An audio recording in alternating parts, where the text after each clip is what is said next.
विषय वार्ता देख रहे सारे ही दर्शकों का स्वागत है। मैं कोमलप्रीत कौर हाजिर होई अज ਦੀਆਂ ਵੱਡੀਆਂ ਖਬਰਾਂ ਦੇ ਨਾਲ। ਤਾਂ ਹੁਣ ਇਸ ਬੁਲੇਟਿਨ ਦਾ ਆਗਾਜ਼ ਕਰਦੇ ਹਾਂ।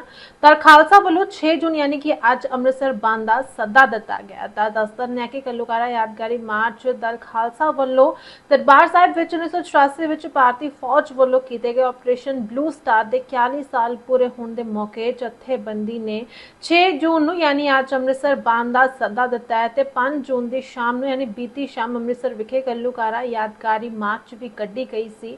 ਸ਼ਹਿਰ ਵਾਸੀਆਂ ਨੂੰ ਅੰਮ੍ਰਿਤਸਰ ਬੰਦ ਵਿੱਚ ਸਹਿਯੋਗ ਕਰਨ ਦੀ ਦਲ ਖਾਲਸਾ ਨੇ ਅਪੀਲ ਵੀ ਕੀਤੀ ਹੈ। ਬੰਦ ਦੌਰਾਨ ਮੈਡੀਕਲ ਸੇਵਾਵਾਂ ਬਹਾਲ ਰਹਿਣਗੀਆਂ ਅਤੇ ਆਵਾਜਾਈ ਵੀ ਚੱਲਦੀ ਰਹੇਗੀ। ਘੱਲੂਘਾਰਾ ਦਿਵਸ ਨੂੰ ਲੈ ਕੇ ਦਲ ਖਾਲਸਾ ਵੱਲੋਂ ਅੰਮ੍ਰਿਤਸਰ ਦੇ ਵਿੱਚ ਇੱਕ ਪ੍ਰੈਸ ਕਾਨਫਰੰਸ ਬੀਤੇ ਦਿਨੀ ਕੀਤੀ ਗਈ ਸੀ। ਉਹਨਾਂ ਨੇ ਕਿਹਾ ਕਿ ਜੂਨ 1984 ਦੀਆਂ ਘਟਨਾਵਾਂ ਸਿੱਖ ਕੌਮ ਦੇ ਇਤਿਹਾਸ ਦਾ ਇੱਕ ਅਹਿਮ ਅਤੇ ਭਾਵਨਾਤਮਕ ਅਧਿਆਇ ਹਨ ਤੇ ਜਿਨ੍ਹਾਂ ਨੂੰ ਕੌਮ ਹਰ ਸਾਲ ਸ਼ਰਧਾ ਅਤੇ ਯਾਦ ਨਾਲ ਮਨਾਉਂਦੀ ਹੈ। ਦਲ ਖਾਲਸਾ ਦੇ ਆਗੂਆਂ ਨੇ ਕਿਹਾ ਕਿ ਪਿਛਲੇ ਕਈ ਦਹਾਕਿਆਂ ਤੋਂ ਸਿੱਖ ਕੌਮ ਜੂਨ 1984 ਦੀਆਂ ਘਟਨਾਵਾਂ ਨੂੰ ਯਾਦ ਕਰਦੀ ਆ ਰਹੀ ਹੈ ਤੇ ਹਰ ਸਾਲ ਇਹਨਾਂ ਦਿਨਾਂ ਦੌਰਾਨ ਆਪਣੇ ਸ਼ਹੀਦਾਂ, ਜੁਝਾਰੂ ਸਿੰਘਾਂ, ਬੀਬੀਆਂ ਤੇ ਬੱਚਿਆਂ ਨੂੰ ਸ਼ਰਧਾਂਜਲੀ ਭੇਂਟ ਕਰਦੀ ਹੈ। ਉਹਨਾਂ ਨੇ ਕਿਹਾ ਸਿਰਫ ਪੰਜਾਬ ਹੀ ਨਹੀਂ ਸਗੋਂ ਦੁਨੀਆ ਭਰ ਵਿੱਚ ਵਸਦਾ ਸਿੱਖ ਭਾਈਚਾਰਾ ਵੀ ਵੱਖ-ਵੱਖ ਸਮਾਗਮਾਂ, ਸੈਮੀਨਾਰਾਂ, ਨਗਰ ਕੀਰਤਨਾਂ ਅਤੇ ਅਰਦਾਸਾਂ ਰਾਹੀਂ ਇਹਨਾਂ ਦਿਨਾਂ ਨੂੰ ਯਾਦ ਕਰਦਾ ਹੈ। ਤੇ ਉਧਰ ਹੀ ਪੇਪਰ ਲੀਕ ਮਾਮਲੇ ਦੇ ਵਿੱਚ ਅਰਵਿੰਦ ਕੇਜਰੀਵਾਲ ਦੇ ਵੱਲੋਂ ਲੋਕਾਂ ਨੂੰ ਅਪੀਲ ਕੀਤੀ। ਉਹਨਾਂ ਨੇ ਕਿਹਾ ਕਿ ਪੇਪਰ ਲੀਕ ਅਰਬਾਂ ਖਰਬਾਂ ਦਾ ਧੰਦਾ ਹੁਣ ਹੋਰ ਨਹੀਂ ਸਹਾਂਗੇ।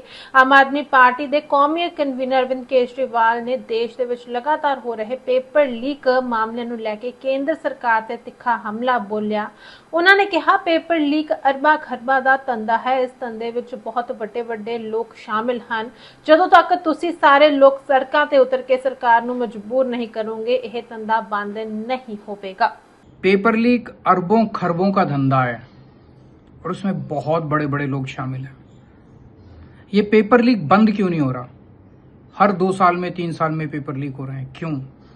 मैं बताता हूं आपको। हमारी 4 साल से पंजाब में सरकार है, एक भी पेपर लीक नहीं हुआ, किसी पेपर में कोई गड़बड़ नहीं हुई। 10 साल हमने दिल्ली में सरकार चलाई, एक भी पेपर लीक नहीं हुआ, किसी पेपर में गड़बड़ी नहीं हुई। और केंद्र सरकार के हर पेपर में गड़बड़ हो रही है, हर पेपर में कोई लीक हो रहा है, कोई गड़बड़ हो रही है। क्यों? सवाल नीयत का है। उनकी नीयत खराब है, हमारी नीयत साफ है। आप 2 उदाहरण ले लीजिए।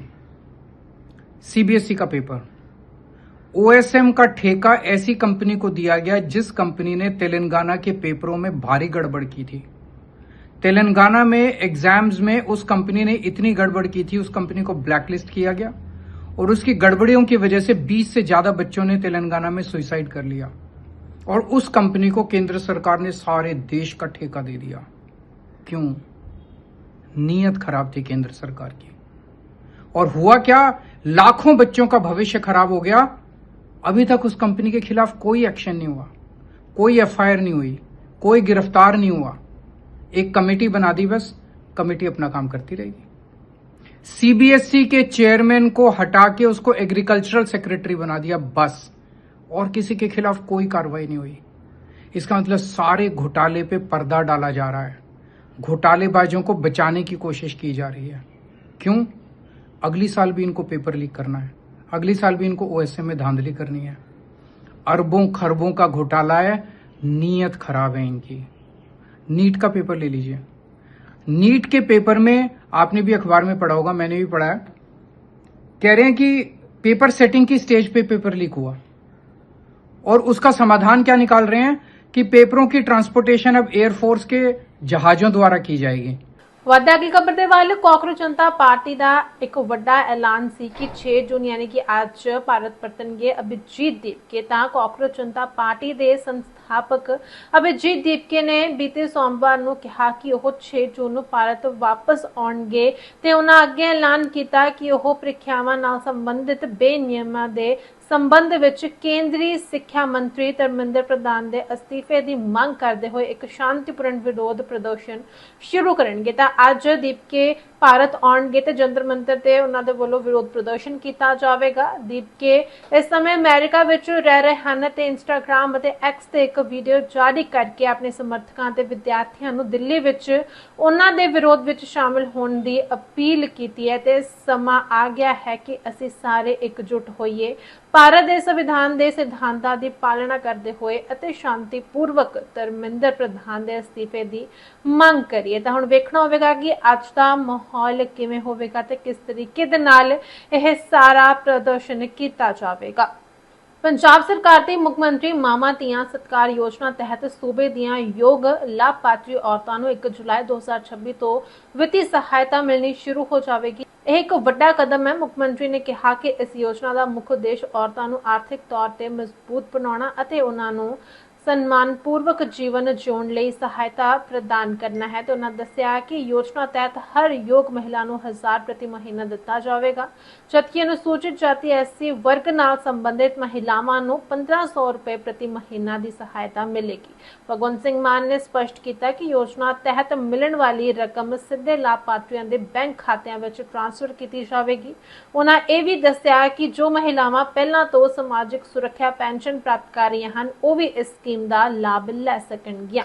ਤੇ ਉਧਰ ਈਡੀ ਦੇ ਵੱਲੋਂ ਵੱਖ-ਵੱਖ ਥਾਵਾਂ ਤੇ ਛਾਪਾ ਮਾਰਿਆ ਗਿਆ, ਜਿਸ ਦੌਰਾਨ ਕਾਂਗਰਸੀ ਆਗੂ ਦੇ ਟਿਕਾਣੇ ਤੇ ਵੀ ਈਡੀ ਵੱਲੋਂ ਛਾਪਾ ਮਾਰਿਆ ਗਿਆ। ਤਾਂ ਐਨਫੋਰਸਮੈਂਟ ਡਾਇਰੈਕਟੋਰੇਟ ਨੇ ਤਰਨਤਾਰਨ ਵਿੱਚ ਕਾਂਗਰਸ ਦੇ ਸ਼ਹਿਰੀ ਪ੍ਰਧਾਨ ਲਖਵਿੰਦਰ ਸਿੰਘ ਲੱਕੀ ਦੇ ਘਰ ਅਤੇ ਦੁਕਾਨ ਤੇ ਛਾਪੇਮਾਰੀ ਕੀਤੀ। ਇਹ ਕਾਰਵਾਈ ਤਕਰੀਬਨ ਬੀਤੀ ਸਵੇਰੇ 11 ਵਜੇ ਹੋਈ ਤੇ ਈਡੀ ਦੀ ਟੀਮ ਇਹਨਾਂ ਥਾਵਾਂ ਤੇ ਬਾਰੀਕੀ ਨਾਲ ਜਾਂਚ ਕਰਦੀ ਰਹੀ। ਦੱਸਿਆ ਜਾ ਰਿਹਾ ਹੈ ਕਿ ਅਧਿਕਾਰੀਆਂ ਵੱਲੋਂ ਪਰਿਵਾਰਕ ਮੈਂਬਰਾਂ ਤੋਂ ਵੀ ਪੁੱਛਗਿੱਛ ਕੀਤੀ ਗਈ ਅਤੇ ਕਿਸੇ ਨੂੰ ਵੀ ਉਹਨਾਂ ਦੇ ਨੇੜੇ ਜਾਣ ਦੀ ਇਜਾਜ਼ਤ ਨਹੀਂ ਦਿੱਤੀ ਗਈ। ਇਹ ਛਾਪੇਮਾਰੀ ਤਰਨਤਾਰਨ ਦੇ ਖਾਲਸਾ ਪੁਰ ਰੋਡ ਸਥਿਤ ਲਖਵਿੰਦਰ ਸਿੰਘ ਲੱਕੀ ਦੇ ਨਿਵਾਸ ਅਤੇ ਦੁਕਾਨ ਤੇ ਕੀਤੀ ਗਈ। ਤੇ ਉਧਰ ਜਥੇਦਾਰ ਗਿਆਨੀ ਕੁਲਦੀਪ ਸਿੰਘ ਗੜਗੜ ਵੱਲੋਂ ਆਪਣਾ ਅਹਿਮ ਪੱਖ ਰੱਖਿਆ ਗਿਆ। ਦਰਅਸਲ ਸ਼੍ਰੀ ਅਕਾਲ ਤਖਤ ਸਾਹਿਬ ਦੇ ਜਥੇਦਾਰ ਸਿੰਘ ਸਾਹਿਬ ਗਿਆਨੀ ਕੁਲਦੀਪ ਸਿੰਘ ਗੜਗੜ ਨੇ ਯੂਕੇ ਦੇ ਨੌਜਵਾਨ ਹੈਨਰੀ ਨੋਵਾਕ ਦੇ ਕਤਲ ਮਾਮਲੇ ਵਿੱਚ ਪਰਿਵਾਰ ਨਾਲ ਹਮਦਰਦੀ ਪ੍ਰਗਟਾਈ ਹੈ। ਉਹਨਾਂ ਨੇ ਕਿਹਾ ਕਿ ਅਦਾਲਤ ਵੱਲੋਂ ਦੋਸ਼ੀ ਵਿਕਰਮ ਸਿੰਘ ਦਿਗਵਾ ਨੂੰ ਦਿੱਤੀ ਗਈ ਉਮਰ ਕੈਦ ਦੀ ਸਜ਼ਾ ਕਾਨੂੰਨ ਮੁਤਾਬਕ ਬਿਲਕੁਲ ਸਹੀ ਹੈ ਅਤੇ ਸਿੱਖ ਭਾਈਚਾਰਾ ਇਸ ਦਾ ਸਮਰਥਨ ਕਰਦਾ। ਜਥੇਦਾਰ ਗੜਗੜ ਨੇ ਚਿੰਤਾ ਪ੍ਰਗਟਾਉਂਦਿਆਂ ਕਿਹਾ ਕਿ ਇਸ ਮਾਮਲੇ ਨੂੰ ਆੜ ਬਣਾ ਕੇ ਕੁਝ ਤਾਕਤਾਂ ਵੱਲੋਂ ਸਮੁੱਚੀ ਸਿੱਖ ਕੌਮ ਨੂੰ ਨਿਸ਼ਾਨਾ ਬਣਾਉਣਾ ਅਤੇ ਸਿੱਖ ਕਕਾਰ ਕਿਰਪਾਨ ਤੇ ਪਾਬੰਦੀ ਦੀ ਮੰਗ ਕਰਨਾ ਇੱਕ ਡੂੰਘੀ ਸਾਜ਼ਿਸ਼ ਹੈ। ਉਹਨਾਂ ਸਪਸ਼ਟ ਕੀਤਾ ਕਿ ਯੂਕੇ ਦੇ ਪ੍ਰਮੁੱਖ ਸਿੱਖਾਂ ਤੋਂ ਮਿਲੀ ਜਾਣਕਾਰੀ ਅਨੁਸਾਰ ਵਾਰਦਾਤ ਦੇ ਵਿੱਚ ਵਰਤਿਆ ਗਿਆ ਹਥਿਆਰ ਪੇਸ਼ ਕਬਜ਼ ਖੰਜਰ ਸੀ, ਨਾ ਕਿ ਸਿੱਖ ਕਕਾਰ ਕਿਰਪਾਨ। ਤਾਂ ਸਿੱਖੀ ਸਿਧਾਂਤ ਅਨੁਸਾਰ ਕਿਰਪਾਨ ਮਜ਼ਲੂਮ ਦੀ ਰਾਖੀ ਲਈ ਹੈ, ਅਨਿਆਏ ਲਈ ਨਹੀਂ। ਉਹਨਾਂ ਨੇ ਕਿਹਾ ਕਿ ਸਿੱਖਾਂ ਦੇ ਬਰਤਾਨੀਆ ਨਾਲ ਸੰਬੰਧ ਲਗਭਗ 200 ਵਰ੍ਹੇ ਪੁਰਾਣੇ ਹਨ ਤੇ ਵਿਸ਼ਵ ਯੁੱਧਾਂ ਤੋਂ ਲੈ ਕੇ ਉੱਥੋਂ ਦੀ ਤਰੱਕੀ ਤੱਕ ਸਿੱਖਾਂ ਨੇ ਵਡਮੁੱਲਾ ਯੋਗਦਾਨ ਪਾਇਆ। ਉਹਨਾਂ ਯੂਕੇ ਦੀਆਂ ਸਿੱਖ ਜਥੇਬੰਦੀਆਂ ਨੂੰ ਪੀੜਤ ਪਰਿਵਾਰ ਦਾ ਸਾਥ ਦੇਣ ਦੀ ਤਾਕੀਦ ਕੀਤੀ ਅਤੇ ਉੱਥੋਂ ਦੀ ਸਰਕਾਰ ਨੂੰ ਅਪੀਲ ਕੀਤੀ ਕਿ ਭਾਈਚਾਰਕ ਸਾਂਝ ਨੂੰ ਸੱਟ ਮਾਰਨ ਵਾਲੇ ਅੰਸਰਾਂ ਤੇ ਨਿਗਾਹ ਰੱਖੀ ਜਾਵੇ। ਤੇ ਅਖੀਰ 'ਚ ਉਹਨਾਂ ਨੇ ਮੀਡੀਆ ਨੂੰ ਵੀ ਨਫ਼ਰਤ ਫੈਲਾਉਣ ਦੀ ਬਜਾਏ ਤੱਥਾਂ ਦੇ ਆਧਾਰ ਤੇ ਖਬਰਾਂ ਪ੍ਰਕਾਸ਼ਿਤ ਕਰਨ ਦੀ ਅਪੀਲ ਕੀਤੀ ਹੈ। ਪੰਜਾਬ ਦੇ ਵਿੱਚ 2 ਦਿਨ ਪਵੇਗਾ ਭਾਰੀ ਮੀਂਹ। ਮੌਸਮ ਵਿਭਾਗ ਦੇ ਵੱਲੋਂ ਵੱਡਾ ਅਲਰਟ ਜਾਰੀ ਕੀਤਾ ਗਿਆ। ਪੰਜਾਬ ਦੇ ਵਿੱਚ ਇੱਕ ਵਾਰ ਫਿਰ ਮੌਸਮ ਵਿੱਚ ਵੱਡਾ ਬਦਲਾਅ ਵੇਖਣ ਨੂੰ ਮਿਲੇਗਾ। ਮੌਸਮ ਵਿਭਾਗ ਵੱਲੋਂ ਅਪਡੇਟ ਦਿੱਤੀ ਗਈ ਹੈ ਕਿ ਪੰਜਾਬ ਦੇ ਕੁਝ ਜ਼ਿਲ੍ਹਿਆਂ ਵਿੱਚ ਹਨੇਰੀ ਤੂਫਾਨ ਦਾ ਅਲਰਟ ਜਾਰੀ ਕੀਤਾ ਗਿਆ। ਮੌਸਮ ਵਿਭਾਗ ਨੇ 4 ਜ਼ਿਲ੍ਹੇ ਫਾਜ਼ਿਲਕਾ, ਮੁਕਤਸਰ, ਬਠਿੰਡਾ ਅਤੇ ਮਾਨਸਾ ਵਿੱਚ ਯੈਲੋ ਅਲਰਟ ਜਾਰੀ ਕੀਤਾ। ਵਿਭਾਗ ਅਨੁਸਾਰ ਇਨ੍ਹਾਂ ਜ਼ਿਲ੍ਹਿਆਂ ਵਿੱਚ ਗਰਜ ਚਮਕ ਦੇ ਨਾਲ ਬਿਜਲੀ ਲਿਸ਼ਕਣ ਅਤੇ 40 ਤੋਂ 50 ਕਿਲੋਮੀਟਰ ਪ੍ਰਤੀ ਘੰਟੇ ਦੀ ਰਫ਼ਤਾਰ ਨਾਲ ਤੇਜ਼ ਹਵਾਵਾਂ ਚੱਲ ਸਕਦੇ ਨੇ। ਅੱਜ 6 ਜੂਨ ਨੂੰ ਲੈ ਕੇ ਵੀ ਵੱਡੀ ਭਵਿੱਖਬਾਣੀ ਕੀਤੀ ਗਈ ਹੈ। ਸੂਬੇ ਦੇ ਬਾਕੀ ਹਿੱਸੇ ਜਿਵੇਂ ਕਿ ਅੰਮ੍ਰਿਤਸਰ, ਜਲੰਧਰ, ਲੁਧਿਆਣਾ ਅਤੇ ਪਟਿਆਲਾ ਸਮੇਤ ਹੋਰਨਾਂ ਜ਼ਿਲ੍ਹਿਆਂ ਵਿੱਚ ਫਿਲਹਾਲ ਕੋਈ ਚੇਤਾਵਨੀ ਜਾਰੀ ਨਹੀਂ ਹੈ। ਇਨ੍ਹਾਂ ਖੇਤਰਾਂ ਵਿੱਚ ਮੌਸਮ ਆਮ ਰਹਿਣ ਦੀ ਉਮੀਦ ਹੈ। ਉੱਥੇ ਹੀ 7 ਤਰੀਕ ਨੂੰ ਲੈ ਕੇ ਵੀ ਮੌਸਮ ਦੇ ਵਿੱਚ ਫਿਰ ਤਬਦੀਲੀ ਆ ਸਕਦੀ ਹੈ। ਅਗਲੀ ਖਬਰ ਯੂਟਿਊਬਰ ਜੋਤੀ ਮਲਹੋਤਰਾ ਦੇ ਨਾਲ ਜੁੜੀ ਹੋਈ ਹੈ। ਦਰਅਸਲ ਪਾਕਿਸਤਾਨ ਦੀਆਂ ਖੁਫੀਆ ਏਜੰਸੀਆਂ ਨੂੰ ਦੇਸ਼ ਦੀ ਸੰਵੇਦਨਸ਼ੀਲ ਅਤੇ ਖੁਫੀਆ ਜਾਣਕਾਰੀ ਮੁਹੱਈਆ ਕਰਵਾਉਣ ਦੇ ਦੋਸ਼ ਵਿੱਚ ਗ੍ਰਿਫਤਾਰ ਟਰੈਵਲ ਵਲੌਗਰ ਅਤੇ ਯੂਟਿਊਬਰ ਜੋਤੀ ਮਲਹੋਤਰਾ ਨੂੰ ਸੁਪਰੀਮ ਕੋਰਟ ਨੇ ਜ਼ਮਾਨਤ ਦੇਣ ਤੋਂ ਇਨਕਾਰ ਕਰ ਦਿੱਤਾ। ਸੁਪਰੀਮ ਕੋਰਟ ਨੇ ਕਿਹਾ ਕਿ ਇਸ ਕੇਸ ਵਿੱਚ ਦੋਸ਼ ਰਾਸ਼ਟਰੀ ਸੁਰੱਖਿਆ ਨਾਲ ਜੁੜੇ ਹੋਏ ਹਨ ਤੇ ਦੇਸ਼ ਦੀ ਸੁਰੱਖਿਆ ਨਾਲ ਕੋਈ ਸਮਝੌਤਾ ਨਹੀਂ ਕੀਤਾ ਜਾ ਸਕਦਾ। ਕੋਰਟ ਨੇ ਜੋਤੀ ਨੂੰ ਜ਼ਮਾਨਤ ਦੇਣ ਦੀ ਬਜਾਏ ਮੁਕੱਦਮੇ ਦਾ ਸਾਹਮਣਾ ਕਰਨ ਦੇ ਲਈ ਕਿਹਾ। ਸੁਣਵਾਈ ਦੌਰਾਨ ਵਕੀਲ ਨੇ ਅਦਾਲਤ ਵਿੱਚ ਕਿਹਾ ਕਿ ਜੋਤੀ ਮਲਹੋਤਰਾ ਨੂੰ ਪਿਛਲੇ ਸਾਲ 16 ਮਈ ਨੂੰ ਗ੍ਰਿਫਤਾਰ ਕੀਤਾ ਗਿਆ ਸੀ। ਉਸ ਦਾ ਕੋਈ ਪੁਰਾਣਾ ਅਪਰਾਧਿਕ ਇਤਿਹਾਸ ਨਹੀਂ ਹੈ। ਇਸ ਦੇ ਬਾਵਜੂਦ ਉਹ ਪਿਛਲੇ 1 ਸਾਲ ਤੋਂ ਵੱਧ ਸਮੇਂ ਤੋਂ ਜੇਲ੍ਹ ਵਿੱਚ ਹੈ। ਜਸਟਿਸ ਦੀਪਾਂਕਰ ਦੱਤਾ ਅਤੇ ਜਸਟਿਸ ਐਸ.ਸੀ. ਸ਼ਰਮਾ ਦੀ ਬੈਂਚ ਨੇ ਵਕੀਲ ਨੂੰ ਕਿਹਾ ਕਿ ਤੁਹਾਡੇ ਵਕੀਲ ਖਿਲਾਫ ਬੇहद ਗੰਭੀਰ ਦੋਸ਼ ਹਨ।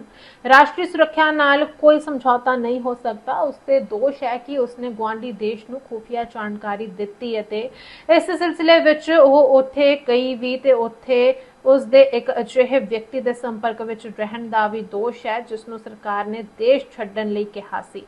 ਦੱਸ ਦਈਏ ਜੋਤੀ ਮਲਹੋਤਰਾ ਨੇ ਜ਼ਮਾਨਤ ਤੋਂ ਇਨਕਾਰ ਕਰਨ ਤੇ ਪੰਜਾਬ ਅਤੇ ਹਰਿਆਣਾ ਹਾਈ ਕੋਰਟ ਦੇ ਆਦੇਸ਼ ਨੂੰ ਸੁਪਰੀਮ ਕੋਰਟ ਵਿੱਚ ਚੁਣੌਤੀ ਦਿੱਤੀ ਸੀ।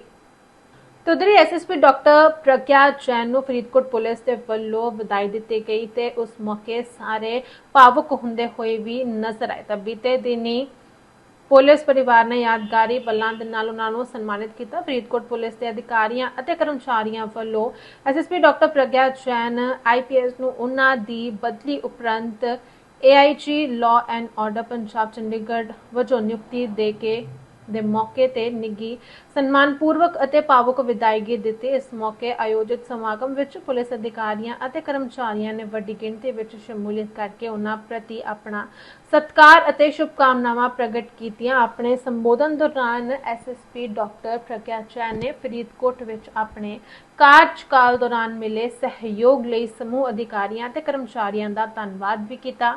ਮੌਕੇ ਤੇ ਮੌਜੂਦ ਸਾਰਿਆਂ ਦੀਆਂ ਅੱਖਾਂ ਵੀ ਕਾਫੀ ਨਮ ਸਨ। तो उधर ही डॉक्टर बलबीर सिंह ਵੱਲੋਂ ਕਿਹਾ ਗਿਆ ਕਿ ਆਓ ਸਾਰੇ ਮਿਲ ਕੇ ਪੰਜਾਬ 'ਚੋਂ ਨਸ਼ਿਆਂ ਦਾ ਖਾਤਮਾ ਕਰੀਏ। ਯੋਧਾ ਨਸ਼ਾ ਵਿਰੋਧ ਤਹਿਤ ਮਾਨ ਸਰਕਾਰ ਵੱਲੋਂ ਕੀਤੇ ਜਾ ਰਹੇ ਵੱਡੇ ਉਪਰਾਲੇ ਕੈਬਨਿਟ ਮੰਤਰੀ ਡਾਕਟਰ ਬਲਬੀਰ ਸਿੰਘ ਨੇ ਇਸ ਦੀ ਜਾਣਕਾਰੀ ਦਿੱਤੀ। ਨਸ਼ੇ ਦੇ ਆਦੀਆਂ ਦਾ ਨਸ਼ਾ ਛਡਾਓ ਕੇਂਦਰਾਂ ਵਿੱਚ ਇਲਾਜ ਕੀਤਾ ਜਾ ਰਿਹਾ ਹੈ। ਉਹਨਾਂ ਨੇ ਕਿਹਾ ਕਿ ਵਿਲੇਜ ਡਿਫੈਂਸ ਕਮੇਟੀਆਂ ਇਹ ਆਪਣੀ ਜ਼ਿੰਮੇਵਾਰੀਆਂ ਨਿਭਾ ਰਹੀਆਂ ਨੇ ਤੇ ਆਓ ਹੋਰ ਸੁਣਦੇ ਹਾਂ ਉਹਨਾਂ ਦੇ ਵੱਲੋਂ ਕੀ ਕਿਹਾ ਗਿਆ। युद्ध नशे विरुद्ध ਇਹ ਕੰਪੇਨ ਸਾਡੇ ਮੁੱਖ ਮੰਤਰੀ ਸਾਹਿਬ ਨੇ ਸਵਾ ਕੁ ਸਾਲ ਪਹਿਲਾਂ ਸ਼ੁਰੂ ਕਰਾਈ ਸੀ ਔਰ ਇਹਦੇ ਨਾਲ ਲੋਕਾਂ ਦਾ ਵਿਸ਼ਵਾਸ ਵਧਿਆ ਔਰ ਜਿਹੜੇ ਬੱਚੇ ਨਸ਼ਾ ਕਰਦੇ ਆ ਉਹਨਾਂ ਦਾ ਡੀ ਐਡਿਕਸ਼ਨ ਰੀਹੈਬਿਲਿਟੇਸ਼ਨ ਸੈਂਟਰਾਂ ਦੇ ਵਿੱਚ ਇਲਾਜ ਹੋ ਰਿਹਾ, ਉਹਨਾਂ ਨੂੰ ਕੰਮ ਸਿਖਾਇਆ ਜਾ ਰਿਹਾ, ਉਹਨਾਂ ਨੂੰ ਜੇਲ੍ਹਾਂ ਦੀ ਬਜਾਏ ਹੁਣ ਹਸਪਤਾਲਾਂ 'ਚ ਭੇਜਿਆ ਜਾ ਰਿਹਾ, ਨਸ਼ਾ ਛਡਾਊ ਕੇਂਦਰਾਂ ਵਿੱਚ ਭੇਜਿਆ ਜਾ ਰਿਹਾ। ਸਜ਼ਾ ਨਹੀਂ ਦੇਣੀ ਉਹਨਾਂ ਨੂੰ, ਲੇਕਿਨ ਜਿਹੜੇ ਕ੍ਰਿਮੀਨਲ ਆ ਉਹਨਾਂ ਨੂੰ ਜੇਲ੍ਹਾਂ 'ਚ ਭੇਜਿਆ ਜਾ ਰਿਹਾ। ਇਹਦੇ ਨਾਲ ਨਾਲ ਪਿੰਡਾਂ ਦੇ ਵਿੱਚ ਕਮੇਟੀਆਂ ਬਣਾਈਆਂ, ਵਿਲੇਜ ਡਿਫੈਂਸ ਕਮੇਟੀਆਂ ਬਣਾਈਆਂ, ਯੂਥ ਵਲੰਟੀਅਰਸ ਬਣੇ ਔਰ ਜਿਹੜੀ ਪਹਿਲਾਂ ਅਸੀਂ ਕੰਪੇਨ ਕੀਤੀ ਇਕੱਲੇ ਪਿੰਡ ਜਾ ਕੇ ਸਾਰੇ ਐਮਐਲਏਆਂ ਨੇ ਮੰਤਰੀਆਂ ਨੇ ਸਾਹਿਬ ਲੋਕਾਂ ਤੱਕ ਪਹੁੰਚ ਕੀਤੀ। ਇਹਦੇ ਨਾਲ ਸਾਨੂੰ ਲੱਗਿਆ ਵੀ ਕਿਤੇ ਨਾ ਕਿਤੇ ਜਿਹੜੇ ਲੋਕ ਹੈ ਉਹ ਚਾਹੁੰਦੇ ਆ ਵੀ ਉਹਨਾਂ ਦਾ ਨਾਂ ਹੋਰ ਜ਼ਿਆਦਾ ਕਿਸੇ ਤਰੀਕੇ ਨਾਲ ਗੁਪਤ ਰੱਖਿਆ ਜਾਵੇ। ਫਿਰ ਅਸੀਂ ਇੱਕ ਈ ਰਿਕਸ਼ਾ ਕੰਪੇਨ ਸ਼ੁਰੂ ਕੀਤੀ। ਪਹਿਲਾਂ ਪਾਇਲਟ ਕੀਤਾ, ਈ ਰਿਕਸ਼ਾ ਜਾਂਦਾ, ਉਹਦੇ ਤੇ ਮੈਸੇਜ ਹੁੰਦਾ, ਮੁੱਖ ਮੰਤਰੀ ਸਾਹਿਬ ਵੱਲੋਂ ਵੀ ਰਿਕਾਰਡਡ ਮੈਸੇਜ ਹੁੰਦਾ, ਜਾਣਕਾਰੀ ਹੁੰਦੀ ਆ ਔਰ ਉਹਦੇ ਵਿੱਚ ਇੱਕ ਬਕਸਾ ਲੱਗਿਆ ਹੋਇਆ ਕਿ ਜਿਹੜਾ ਬੰਦਾ ਮਰਜ਼ੀ ਆਪਣੀ ਉਹਦੇ ਵਿੱਚ ਆ ਕੇ ਆਪਣੀ ਕੋਈ ਸ਼ਿਕਾਇਤ ਹੋਵੇ, ਕੋਈ ਸੁਝਾਅ ਹੋਵੇ ਉਹਦੇ 'ਚ ਪਾ ਦੇ ਤੇ ਉਹ ਜਦੋਂ ਵਾਪਸ ਆਉਂਦਾ ਅਸੀਂ ਕੱਢ ਕੇ ਫਿਰ ਉਹਨੂੰ ਪੜ੍ਹਦੇ ਹਾਂ, ਉਹਦੇ ਤੇ ਐਕਸ਼ਨ ਕਰਦੇ ਹਾਂ। ਉਹਦਾ ਬਹੁਤ ਜ਼ਿਆਦਾ ਸਾਨੂੰ ਰਿਸਪੌਂਸ ਆਇਆ। ਪਾਇਲਟ ਤੋਂ ਬਾਅਦ ਹੁਣ ਅਸੀਂ 117 ਅਸੈਂਬਲੀ ਸੈਗਮੈਂਟ ਦੇ ਵਿੱਚ ਈ ਰਿਕਸ਼ਾ ਭੇਜ ਰਹੇ ਹਾਂ ਜੀ। ਹਰ ਮਹੱਲੇ ਵਿੱਚ ਜਾਏਗੀ, ਹਰ ਪਿੰਡ ਵਿੱਚ ਜਾਏਗੀ। ਸਾਰਿਆਂ ਨੂੰ ਬੇਨਤੀ ਹੈ ਕਿ ਉਹਦਾ ਜਿਹੜਾ ਸੁਨੇਹਾ ਉਹ ਵੀ ਸੁਣੋ ਜੀ। ਜਿਹੜੀ ਤੁਹਾਡਾ ਕੋਈ ਸੁਝਾਅ ਆ, ਕੋਈ ਸ਼ਿਕਾਇਤ ਹੈ ਉਹ ਵੀ ਸਾਨੂੰ ਦੱਸੋ ਤਾਂ ਕਿ ਸਾਨੂੰ ਪਤਾ ਲੱਗੇ ਵੀ ਹੋ ਕੀ ਰਿਹਾ ਹੈਗਾ। ਡੇਰਾ ਬਿਆਸ ਦੀ ਸੰਗਤ ਲਈ ਵੀ ਇੱਕ ਵੱਡੀ ਖਬਰ ਸਾਹਮਣੇ ਆ ਰਹੀ ਹੈ। ਡੇਰਾ ਬਿਆਸ ਦੀ ਸੰਗਤ ਲਈ ਇਹ ਵੱਡੀ ਖੁਸ਼ਖਬਰੀ ਹੈ। ਦਰਅਸਲ ਰਾਧਾ ਸੁਆਮੀ ਸਤਸੰਗ ਡੇਰਾ ਬਿਆਸ ਵਿੱਚ ਹੁਣ 6 ਅਤੇ 7 ਜੂਨ ਨੂੰ ਸਪੈਸ਼ਲ ਭੰਡਾਰਿਆਂ ਦਾ ਆਯੋਜਨ ਕੀਤਾ ਜਾ ਰਿਹਾ ਹੈ। ਡੇਰੇ ਦੇ ਜ਼ੋਨਲ ਸਕੱਤਰ ਸੁਨੀਲ ਤਲਵਾੜ ਵੱਲੋਂ ਕੁਝ ਦਿਨ ਪਹਿਲਾਂ ਹੀ ਇੱਕ ਨਵਾਂ ਨੋਟੀਫਿਕੇਸ਼ਨ ਜਾਰੀ ਕੀਤਾ ਗਿਆ ਸੀ। ਡੇਰਾ ਬਿਆਸ ਮੁਖੀ ਬਾਬਾ ਗੁਰਿੰਦਰ ਸਿੰਘ ਢਿੱਲੋਂ 7 ਜੂਨ ਐਤਵਾਰ ਨੂੰ ਸਵੇਰੇ 8:30 ਵਜੇ ਸਤਸੰਗ ਕਰਨਗੇ। ਇਸ ਦੇ ਇੱਕ ਦਿਨ ਪਹਿਲਾਂ ਯਾਨੀ ਕਿ ਅੱਜ 6 ਜੂਨ ਸ਼ਨੀਵਾਰ ਨੂੰ ਬਾਬਾ ਗੁਰਿੰਦਰ ਸਿੰਘ ਜੀ ਸਵੇਰੇ ਸਤਸੰਗ ਤੋਂ ਬਾਅਦ ਕਾਰ ਦਰਸ਼ਨ ਦੇਣਗੇ ਅਤੇ ਉਹਨਾਂ ਦਿਨਾਂ ਵਿੱਚ ਸ਼ਾਮ 4 ਵਜੇ ਸਤਸੰਗ ਪੰਡਾਲ ਵਿੱਚ ਇੱਕ ਪ੍ਰਸ਼ਨ ਉੱਤਰ ਸੈਸ਼ਨ ਵੀ ਹੋਵੇਗਾ। ਇਹਨਾਂ ਸਪੈਸ਼ਲ ਭੰਡਾਰਿਆਂ ਦੇ ਆਯੋਜਨ ਨੂੰ ਲੈ ਕੇ ਡੇਰੇ ਦੇ ਸੇਵਾਦਾਰਾਂ ਅਤੇ ਸੰਗਤ ਵਿੱਚ ਕਾਫੀ ਉਤਸ਼ਾਹ ਵੇਖਣ ਨੂੰ ਮਿਲ ਰਿਹਾ ਹੈ। ਗਰਮੀ ਦੇ ਬਾਵਜੂਦ ਸੰਗਤ ਆਪਣੇ ਗੁਰੂ ਦੇ ਦਰਸ਼ਨ ਕਰਨ ਅਤੇ ਉਹਨਾਂ ਦੇ ਪ੍ਰਵਚਨ ਸੁਣਨ ਲਈ ਬੇहद ਉਤਸ਼ਾਹਿਤ ਹਨ। ਸਾਰੀ ਦੁਨੀਆ ਵਿੱਚ ਜਿੱਥੇ ਇਬੋਲਾ ਵਾਇਰਸ ਦਾ ਖਤਰਾ ਬਣਿਆ ਹੋਇਆ ਹੈ, ਹੁਣ ਰਾਜਸਥਾਨ ਤੋਂ ਵੀ ਇੱਕ ਮਾਮਲਾ ਸਾਹਮਣੇ ਆਇਆ। ਰਾਜਸਥਾਨ ਵਿੱਚ ਇਬੋਲਾ ਵਾਇਰਸ ਦਾ ਪਹਿਲਾ ਸ਼ੱਕੀ ਕੇਸ ਮਿਲਿਆ। ਯੁਗਾਂਡਾ ਤੋਂ ਜੈਪੁਰ ਘੁੰਮਣ ਆਈ 19 ਸਾਲਾ ਕੁੜੀ ਵਿੱਚ ਇਬੋਲਾ ਸੰਕਰਮਣ ਵਰਗੇ ਲੱਛਣ ਮਿਲੇ ਹਨ। ਕੁੜੀ ਸ਼ੁੱਕਰਵਾਰ ਸਵੇਰੇ 에ਅਰ ਅਰੇਬੀਆ 에ਅਰਲਾਈਨਸ ਦੀ ਫਲਾਈਟ ਰਾਹੀਂ ਸ਼ਾਰਜਾ ਤੋਂ ਜੈਪੁਰ ਪਹੁੰਚੀ। 에ਅਰਪੋਰਟ ਤੇ ਸਕਰੀਨਿੰਗ ਦੌਰਾਨ ਉਸ ਦੇ ਵਿੱਚ ਸ਼ੱਕੀ ਲੱਛਣ ਮਿਲੇ ਤੇ ਉਹ Rajasthan university of health science ਵਿੱਚ ਦਾਖਲ ਹੈ ਤੇ ਉਸ ਨੂੰ ਆਈਸੋਲੇਸ਼ਨ ਵਿੱਚ ਰੱਖਿਆ ਗਿਆ ਹੈ। ਫਲਾਈਟ ਵਿੱਚ ਉਸ ਦੇ ਨਾਲ ਆਏ ਦੂਜੇ ਮੁਸਾਫਰਾਂ ਨੂੰ ਵੀ ਘਰ ਵਿੱਚ ਹੀ ਵੱਖਰੇ ਰਹਿਣ ਦੇ ਨਿਰਦੇਸ਼ ਦਿੱਤੇ ਗਏ ਹਨ ਤੇ ਫਿਲਹਾਲ ਲੜਕੀ ਵਿੱਚ ਇਬੋਲਾ ਵਾਇਰਸ ਦੇ ਸੰਕਰਮਣ ਦੀ ਪੁਸ਼ਟੀ ਨਹੀਂ ਹੋਈ ਹੈ। ਇਬੋਲਾ ਸੰਕਰਮਣ ਨਾਲ ਮਿਲਦੇ ਜੁਲਦੇ ਲੱਛਣ ਪਾਏ ਗਏ ਹਨ। ਤਾਂ ਦੱਸ ਦਈਏ ਕਿ ਪੂਰੀ ਦੁਨੀਆ ਵਿੱਚ ਇਬੋਲਾ ਵਾਇਰਸ ਨਾਲ ਸੰਕਰਮਿਤ ਲੋਕਾਂ ਦੀ ਗਿਣਤੀ 900 ਹੋ ਗਈ ਹੈ। ਕਿ ਅਮਰੀਕਾ ਈਰਾਨ ਦੇ ਵਿੱਚ ਜੰਗ ਖਤਮ ਹੋ ਚੁੱਕੀ ਹੈ ਤਾਂ ਦੱਸਣਯੋਗ ਹੈ ਕਿ ਮਿਡਲ ਏਸ਼ੀਆ ਵਿੱਚ ਅਮਰੀਕਾ ਈਰਾਨ ਵਿਚਾਲੇ ਚੱਲ ਰਹੀ ਜੰਗ ਜਦੋਂ ਇੱਕ ਵਾਰ ਫਿਰ ਤੋਂ ਭਿਆਨਕ ਰੂਪ ਧਾਰਨ ਕਰਦੀ ਜਾ ਰਹੀ ਹੈ ਤਾਂ ਇਸੇ ਵਿਚਾਲੇ ਅਮਰੀਕਾ ਤੋਂ ਇੱਕ ਬਹੁਤ ਵੱਡੀ ਖਬਰ ਸਾਹਮਣੇ ਆਈ ਹੈ। ਅਮਰੀਕੀ ਸੰਸਦ ਦੇ ਹੇਠਲੇ ਸਦਨ ਯਾਨੀ ਹਾਊਸ ਆਫ ਰਿਪਰੈਜ਼ੈਂਟੇਟਿਵਸ ਨੇ ਈਰਾਨ ਦੇ ਖਿਲਾਫ ਚੱਲ ਰਹੀ ਫੌਜੀ ਕਾਰਵਾਈ ਨੂੰ ਰੋਕਣ ਲਈ ਇੱਕ ਇਤਿਹਾਸਿਕ ਵਾਰ ਪਾਵਰਸ ਰੈਜ਼ੋਲੂਸ਼ਨ ਨੂੰ ਮਨਜ਼ੂਰੀ ਦੇ ਦਿੱਤੀ ਹੈ। ਇਸ ਕਦਮ ਤੋਂ ਬਾਅਦ ਹੁਣ ਇਹ ਸਵਾਲ ਉੱਠਣ ਲੱਗ ਪਏ ਹਨ ਕਿ ਸਾਲ 2026 ਵਿੱਚ ਅਮਰੀਕਾ ਅਤੇ ਈਰਾਨ ਵਿਚਾਲੇ ਚੱਲ ਰਹੀ ਇਹ ਜੰਗ ਖਤਮ ਹੋ ਜਾਵੇਗੀ। ਇਸ ਮਤੇ ਦਾ ਮੁੱਖ ਉਦੇਸ਼ ਅਮਰੀਕੀ ਰਾਸ਼ਟਰਪਤੀ ਨੂੰ ਸੰਸਦ ਦੀ ਮਨਜ਼ੂਰੀ ਤੋਂ ਬਿਨਾਂ ਈਰਾਨ ਵਿਰੁੱਧ ਕਿਸੇ ਵੀ ਤਰ੍ਹਾਂ ਦੀ ਹੋਰ ਫੌਜੀ ਕਾਰਵਾਈ ਕਰਨ ਤੋਂ ਰੋਕਣਾ ਹੈ।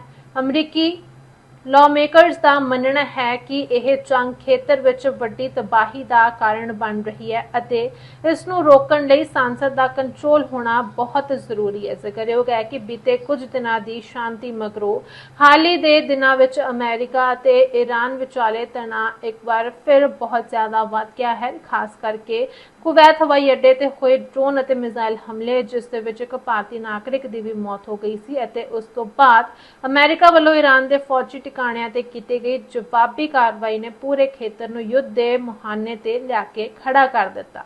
ਅਮਰੀਕੀ ਸੰਸਦ ਮੈਂਬਰ ਇਸ ਗੱਲ ਤੋਂ ਚਿੰਤਿਤ ਹਨ ਕਿ ਜੇਕਰ ਇਸ ਫੌਜੀ ਕਾਰਵਾਈ ਨੂੰ ਤੁਰੰਤ ਨਾ ਰੋਕਿਆ ਗਿਆ ਤਾਂ ਇਹ ਜੰਗ ਵਿਸ਼ਵ ਯੁੱਧ ਦਾ ਰੂਪ ਵੀ ਲੈ ਸਕਦੀ ਹੈ।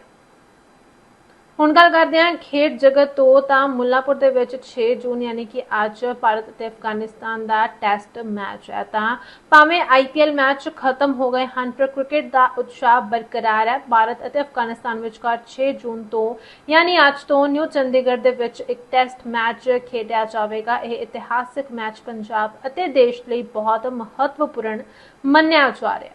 ਇਹ ਮੈਚ 3 ਕਾਰਨਾਂ ਕਰਕੇ ਖਾਸ ਹੈ। ਪਹਿਲਾ, ਇਹ ਮੁੱਲਾਂਪੁਰ ਸਟੇਡੀਅਮ ਵਿੱਚ ਖੇਡਿਆ ਜਾਣ ਵਾਲਾ ਪਹਿਲਾ ਟੈਸਟ ਮੈਚ ਹੋਵੇਗਾ। ਇਸ ਦੇ ਲਈ PCA ਇਸ ਦੀ ਮੇਜ਼ਬਾਨੀ ਵਿੱਚ ਕੋਈ ਕਸਰ ਨਹੀਂ ਛੱਡ ਰਿਹਾ ਤੇ ਦੂਜਾ, ਸ਼ਹਿਰ ਦਾ ਨੌਜਵਾਨ ਖਿਡਾਰੀ ਸ਼ੁਭਮਨ ਗਿੱਲ ਟੀਮ ਇੰਡੀਆ ਦੀ ਕਪਤਾਨੀ ਕਰੇਗਾ। ਇਹ ਮੈਚ ਗੁਰਨੂਰ ਸਿੰਘ ਲਈ ਵੀ ਖਾਸ ਹੋਵੇਗਾ ਜਿਸ ਨੇ ਹਾਲ ਹੀ ਵਿੱਚ IPL ਵਿੱਚ ਸ਼ਾਨਦਾਰ ਪ੍ਰਦਰਸ਼ਨ ਕੀਤਾ। ਭਾਰਤ ਅਤੇ ਅਫਗਾਨਿਸਤਾਨ ਨੇ ਪਹਿਲਾਂ 2018 ਵਿੱਚ ਇੱਕ ਟੈਸਟ ਮੈਚ ਖੇਡਿਆ ਸੀ ਜਿਸ ਦੇ ਵਿੱਚ ਭਾਰਤ ਨੇ ਜਿੱਤ ਪ੍ਰਾਪਤ ਕੀਤੀ ਸੀ। ਉਸ ਸਮੇਂ ਟੀਮ ਦੀ ਅਗਵਾਈ ਅਜੰਕਿਆ ਰਹਾਣੇ ਕਰ ਰਹੇ ਸਨ।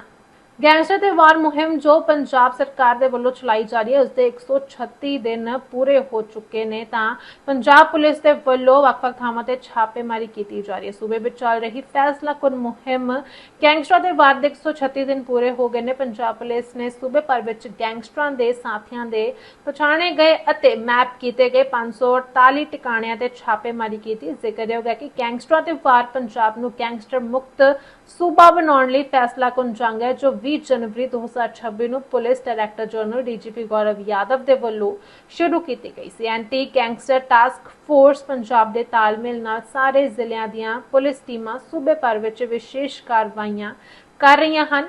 136ਵੇਂ ਦਿਨ ਪੁਲਿਸ ਟੀਮਾਂ ਨੇ ਇੱਕ ਹਥਿਆਰ ਸਮੇਤ 295 ਵਿਅਕਤੀਆਂ ਨੂੰ ਗ੍ਰਿਫਤਾਰ ਕੀਤਾ ਜਿਸ ਨਾਲ ਮੁਹਿੰਮ ਦੀ ਸ਼ੁਰੂਆਤ ਤੋਂ ਬਾਅਦ ਕੁੱਲ ਗ੍ਰਿਫਤਾਰੀਆਂ 34,212 ਹੋ ਗਈਆਂ ਹਨ। ਫਿਲਹਾਲ ਦੇ ਲਈ ਇਸ ਬੁਲੇਟਿਨ ਦੇ ਵਿੱਚ ਬਸ ਇੰਨਾ ਹੀ। ਮੈਨੂੰ ਦਿਓ ਇਜਾਜ਼ਤ। ਧੰਨਵਾਦ।